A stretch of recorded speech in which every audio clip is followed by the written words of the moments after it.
Are you ready to shoot in full manual mode with your camera, but you have no idea what the exposure triangle is, nor how to use it?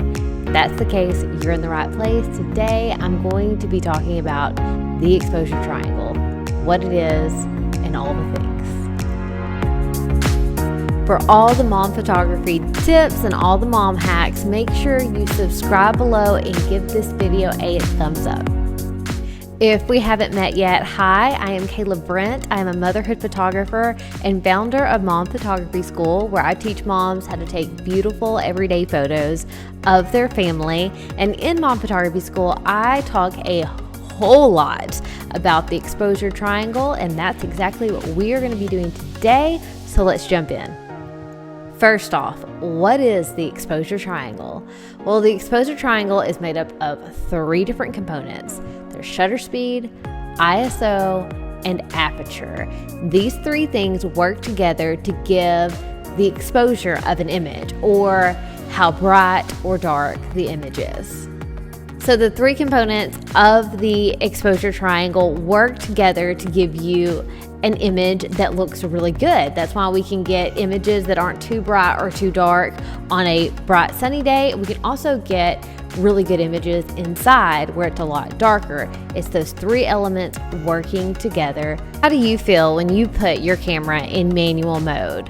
Let me know in the comments below. And also, if you have questions about manual mode, drop them below in the comments. I would love to answer them for you. Now let's dive in to each of the components individually of the exposure triangle. You do need to know all 3 of them have one thing in common.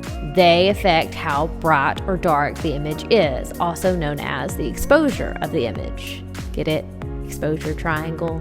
It's coming together now. So let's start with the first one, shutter speed. So again, shutter speed affects the exposure of the image that you're taking, but it also does something else.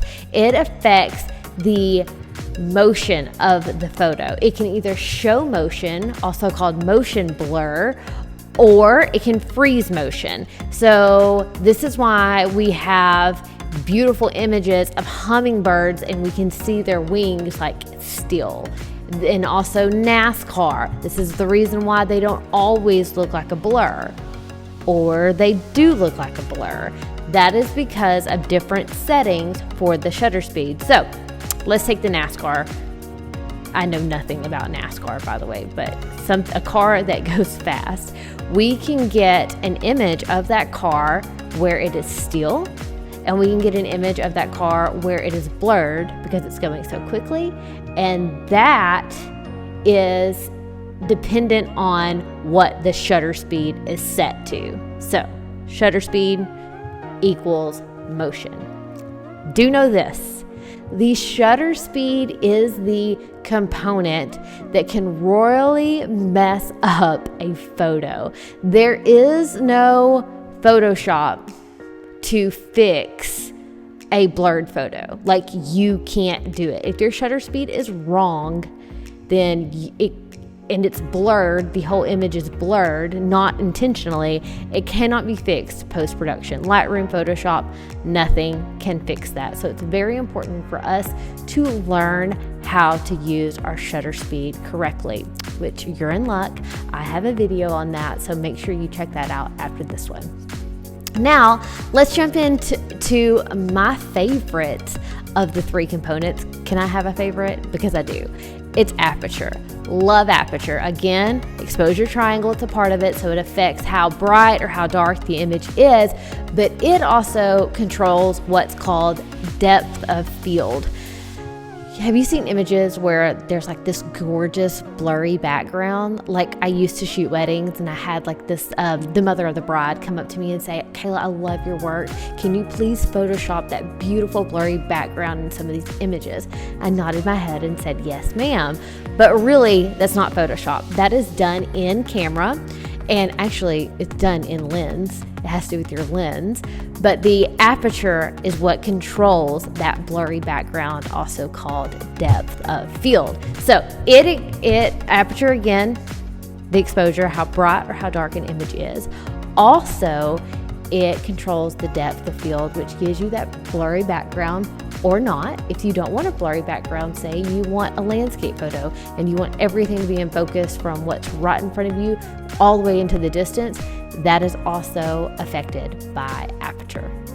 Last but not least, ISO. Of course, ISO affects how bright or dark a photo is, but it also something that you can mess up with the ISO is, I mean, of course you could have it wrong as far as the exposure goes, like have it too bright or too dark, but also if you have it too high, it can make it too grainy, also called too noisy, and some people don't like that grain. Now, some people do. It kind of looks like film. Some people like that look, but as a rule of thumb, always use the lowest ISO possible.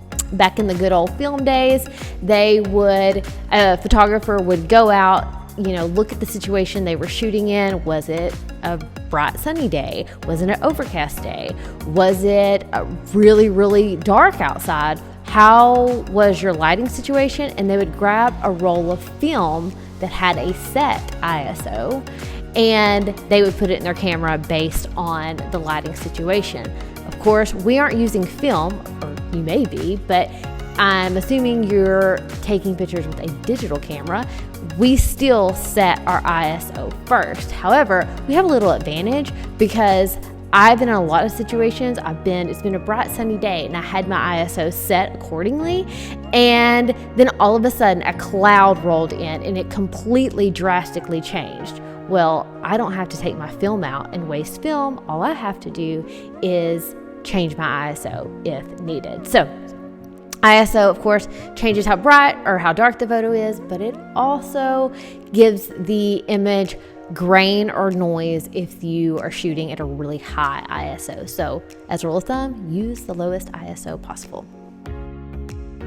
If you're ready to start photographing in manual mode, or maybe you've tried, but you get outside and you realize that you have forgotten everything you've learned, I totally get it. It's a lot. And that's exactly why I have a free manual mode cheat sheet. It is a printable, just take it, print it out, and take it with you next time you go shooting. I have the link to that blog post down at the description. So go grab that and you'll have a little reminder on hand as you're photographing.